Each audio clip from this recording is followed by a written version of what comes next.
اهلا وسهلا بيكم في اول حلقات خليك راجل اف ام. معانا اسئله من المشاهدين والمتابعين هنحاول نرد عليها. هنضحك شويه، هنزعل شويه، هنهزر شويه، هنتكلم جد شويه، بس اللي انا متاكد منه اكيد هيبقى فيه شويه فايده في الموضوع. فلو اي حد عنده اي سؤال ابعتوها لي في الكومنتات او ابعتوها لي في الرسائل او في اي مكان يعني، ونخش على الاسئله على طول. مروه بتسأل وبتقول اعمل ايه عشان جوزي ما يبصش بره؟ تعملي ايه يا مروه عشان جوزك ما يبصش بره؟ سهله، دخلي له كل الستات جوه، يعني الموضوع مش محتاج اي مفهوميه يعني. احمد ميم بيقول مراتي بتنكد عليا كل يوم ومش عارف اعمل ايه. بص يا احمد، كان في بحث عملته انا واتنين من اصحابي واحنا قاعدين على القهوه كده، اكتشفنا ان في هرمون عند المراه اسمه هرمون النكدوز. الهرمون ده بيتفرز لما بتلاقي جوزها او اي حد هي بتحبه مبسوط. يعني نقدر نقول كده يتناسب افراز هرمون النكدوز عند المرأة طرديا مع سعادة الرجل. يعني بكل بساطة كل ما تكون سعيد اكتر كل ما هرمون النكدوز ده بيتفرز عند الست اكتر. بس احمد، هو الموضوع ملوش حل، ولو اي حد من الشباب عارف حل يكتب لنا والنبي الحلول. السؤال اللي بعد كده نجار كاف بتقول ليش كل الرجال خاينين؟ بص يا نجار، محدش قالك تجربيهم كلهم يعني، ماشي؟ بصراحة يا نجار يعني أنا مش مع التعميم في أي حاجة في المطلق، لأن التعميم هي لغة الجهلاء بصراحة. ما ينفعش نقول كل الرجالة خاينين كل الستات نكديين، ما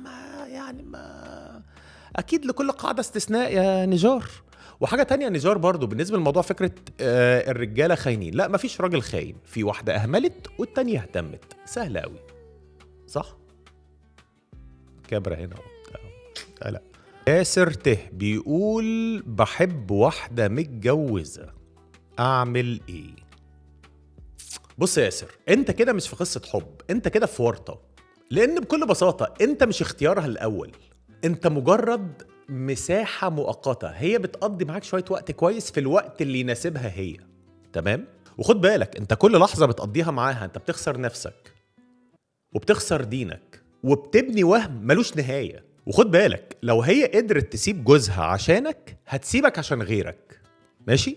خد بالك اللي بيبدأ غلط عمره ما ينتهي صح. بص يا ياسر، انا مش هتكلم من ناحية الدين عشان الدين واضح في الحاجات اللي زي كده يعني، بس انت بتظلم نفسك وبتظلم جوزها وبتظلمها هي كمان نوعا ما يعني. اقطع فورا العلاقة الهباب اللي انت فيها دي وتوب واستغفر واطلب حب حلال نضيف عشان ربنا يكرمك فيه يعني. هالة ميم بتقول بحب واحد وما قاليش ان هو متجوز. مش عارف حكايه الرجاله المتجوزه والستات المتجوزه ده بقت حاجه زفت والله.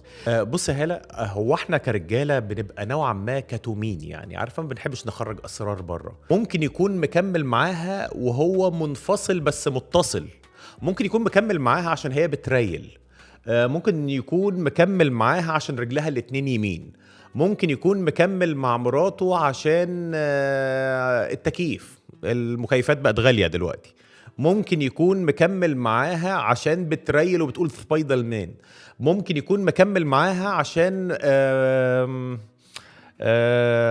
ممكن يكون مكمل معاها وما قالكيش عشان ايه ملهاش في الدنيا غيره، ممكن يكون مكمل معاها عشان العيال، ممكن يكون مكمل معاها عشان ابوها وصاه عليها قبل ما يموت، ممكن يكون مكمل معاها عشان ايه، كمية اعذار عندنا غير طبيعية. بص يا هلا، ابعد عن المتجوز ده يعني، ما تخربيش بيت، تمام؟